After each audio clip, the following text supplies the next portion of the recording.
नमस्कार, top 10 news में आपका स्वागत है। मैं हूं राम सकल यादव। आइए दिखाते हैं आपको आज की छोटी बड़ी खबरें।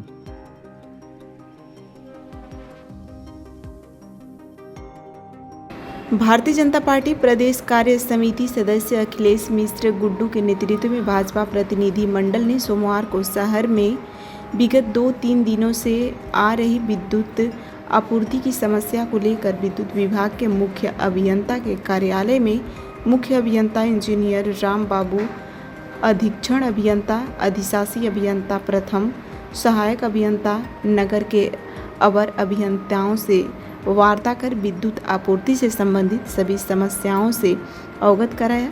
मुख्य अभियंता ने आश्वासन दिया कि जल्द से जल्द विद्युत समस्या सही हो जाएगी और जर्जर तारों केबलों का आगड़न बनाकर कार्यवाही की जाएगी।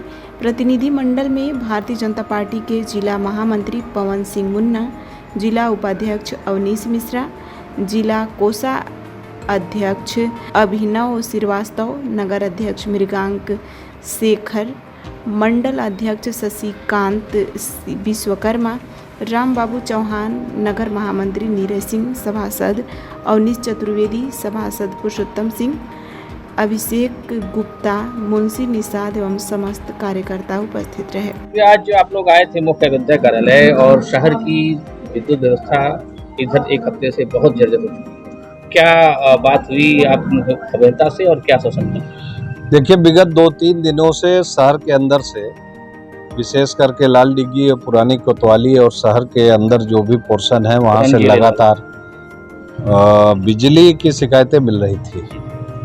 मैंने उस संदर्भ में देखा कि कहीं न कहीं कोई समस्या आ रही है, तो मुख्य अभियंता आजमगढ़ से वार्ता किया और उनसे मैंने कहा कि संबंधित अपने अधिशासी अभियंता, सहायक अभियंता, अवर अभियंता को आप बुलाएं और शहर के सारे समस्याओं पर वार्ता हो और क्यों ऐसा हो रहा है उसका निस्तारण करने की व्यवस्था सुनिश्चित की जाए। आज उसी क्रम में 10:30 बजे का समय दिया था मुख्य अभियंता ने और उन्होंने अपने अधीक्षण अभियंता, अधिशासी अभियंता, अवर अभियंता और सहायक अभियंता सबके साथ बैठकर शहर की विद्युत समस्या पर ठीक से वार्ता हुई। जबकि कल से कुछ विद्युत व्यवस्था में सुधार हो गया था, कहीं कोई फॉल्ट था उसकी वजह से 2 दिन समस्या थी, लेकिन उन्होंने सार्थक वार्ता करते हुए और अपने अधीनस्थ लोगों को निर्देशित किया है कि शहर में किन कारणों से कौन से तार जर्जर हैं, कहाँ ट्रांसफार्मर की समस्या है, उस पर 1-2 दिन के अंदर ही रिपोर्ट मांगी है और हमें लगता है कि बहुत जल्दी शहर के विद्युत की जो समस्या है उसका समाधान हो जाएगा।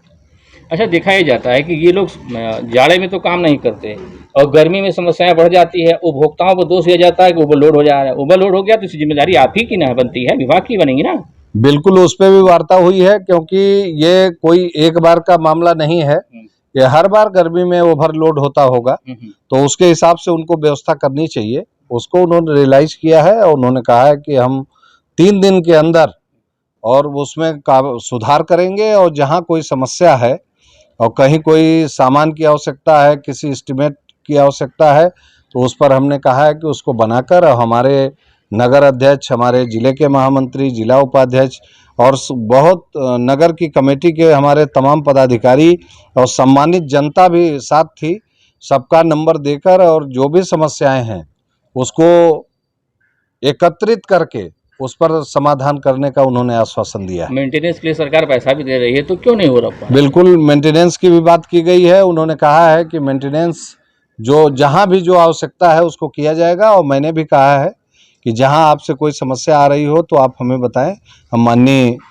ऊर्जा मंत्री जी से वार्ता करके और माननीय मुख्यमंत्री जी से भी आवश्यकता पड़ेगी तो वार्ता करके उसको कराने का काम किया जाएगा। शिकायत होती है कि अधिकारी कोई रिस्पांस नहीं देते, जेई से लेकर एचडीओ तक, एक्शन तक कोई जवाब नहीं।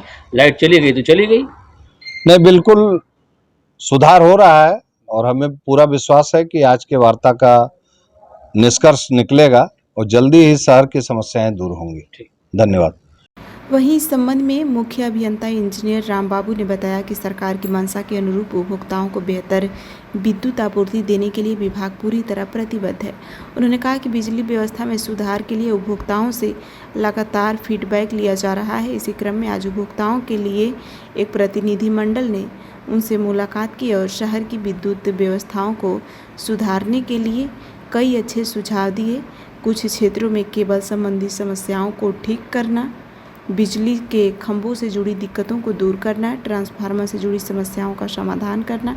उन्होंने बताया कि अधिकारियों को इन सुझावों पर तुरंत काम करने के निर्देश दिए गए हैं। सभी संबंधित विभागों से इस विषय में रिपोर्ट मांगी गई है। उन्होंने आश्वासन दिया कि ये छोटी मोटी कमियां हैं जिन्हें जल्द ही ठीक कर लिया जाएगा और उम्मीद है कि एक हफ्ते के भीतर उपभोक्ताओं को और बेहतर विद्युत आपूर्ति मिलने लगेगी। मुख्य अभियंता ने इस बात पर जोर दिया कि उपभोक्ताओं का फीडबैक बेहद ज़रूरी है, क्योंकि बिना इसके समस्याओं को जानकर उन पर अमल करना मुश्किल होगा। सर, आज एक प्रतिनिधि मंडल आया था आपसे मिलने और शहर की विद्युत व्यवस्था में सुधार के लिए उन्होंने कई सुझाव दिए हैं। सर, तो क्या क्या सुझाव थे और किस तरह से आपने निर्देशित किया आपने? देखिए, सरकार की मंशा के अनुरूप जो है हम लोग उपभोक्ताओं को विद्युत आपूर्ति देने के लिए बिल्कुल कटिबद्ध हैं। हमारे ऑफिसर, हमारे कर्मचारी भी पूरी तरह से कटिबद्ध हैं और उसको बेहतर बनाने के लिए हम लोग उपभोक्ताओं से जो है फीडबैक लेते रहते हैं। उसी अनुक्रम में आज हमने जो है एक उपभोक्ताओं के प्रतिनिधि मंडल को बुलाया था। वो लोग आए थे, उन्होंने कुछ सुझाव दिए हैं और सुझाव उनके बहुत अच्छे थे। जैसे कुछ क्षेत्रों में, उनके क्षेत्रों में जैसे बताया कि यहाँ की कुछ केबल का है वो दिखवा लीजिएगा, कुछ पोल का है उसको दिखवा लीजिएगा, ट्रांसफार्मर में जैसे चीज़ें होती तो उनके अच्छे सुझाव थे। तो उसको देखते हुए हमने अपने अधिकारियों को निर्देशित किया है और उसकी रिपोर्ट भी मांग ली है और उसको जो है निर्देशित कर दिया है कि जो भी कमियां हैं, इस तरह की छोटी छोटी कमियां हैं, ज़्यादा बड़ी कमियां नहीं हैं, इन छोटी छोटी कमियों को जो है वो सुधार कर लेंगे। तो उम्मीद है कि एक हफ्ते में और बेहतर जो है रिजल्ट मिलेगा और अच्छी आपूर्ति उपभोक्ताओं को मिलेगी। तो इस तरह के हम लोग प्रयास करते रहते हैं, उपभोक्ताओं से फीडबैक लेकर के कार्रवाई करते रहते हैं। जब तक फीडबैक नहीं मिलेगा तब तक हम उस पर अमल करने में भी थोड़ी परेशानी आती है। इसलिए हम उसी अनुक्रम में आज बुलवाए थे, तो काफ़ी लोग आए थे, उन्होंने अपना सुझाव दिया है तो हमने निर्देशित कर दिया। सर्वोदय पब्लिक स्कूल आजमगढ़ में आपका स्वागत है, जहां हर दिन एक नई शुरुआत होती है। यहां आपके बच्चे की अच्छी शिक्षा और बेहतर भविष्य के लिए नई शिक्षा नीति 2020 के अनुरूप पाठ्यक्रम है और इससे जुड़ी सभी सुविधाएं उपलब्ध हैं। यहाँ sports, horse riding, dance classes जैसी यूजफुल एक्टिविटीज तो होती ही हैं, साथ ही लाइब्रेरी, म्यूजिक और आर्ट एंड क्राफ्ट के थ्रू भी बच्चों की क्रिएटिविटी को स्पेशली बढ़ावा दिया जाता है। बच्चों को तकनीकी दुनिया से जोड़े रखने के लिए स्मार्ट क्लासेस, रोबोटिक्स और कंप्यूटर लैब्स उपलब्ध हैं। छोटे बच्चों के लिए अलग से प्ले सेट एरिया है और एक्टिविटी रूम की व्यवस्था है। सर्वोदय स्कूल में बड़ी क्रिकेट एकेडमी के साथ ही हेल्थ और वेलफेयर क्लब भी है, जहां पर बच्चों को सेहतमंद और खुश रखने की पूरी कोशिश की जाती है। 6th क्लास से गर्ल्स के लिए सेपरेट क्लासेस और बिल्कुल सुरक्षित स्कूल बस सर्विसेज, वो भी GPS के साथ सभी रूट्स के लिए अवेलेबल है।